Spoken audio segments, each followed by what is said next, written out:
If you found yourself with an overflowing toilet in your restroom trailer, it's most likely due to a clog causing the blockage. To rectify the issue, you'll need to first find a stick or pipe approximately 48 inches in length. To begin, you'll first need to look down towards the rear of the toilet and find the water shutoff valve.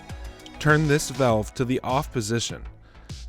Next, press down on the foot pedal and insert the stick into the center of the toilet, forcing the solids down and pushing them away from the flushing area at the bottom of the tank. This should clear the blockage that is causing the overflow. Lastly, you'll need to turn the water back on and test the operation of the toilet to ensure the blockage has been removed.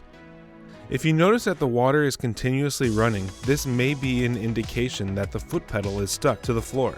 To fix this, turn off the water valve, lock the stall, and call 1-800-909-5646 to schedule a trailer technician for repair.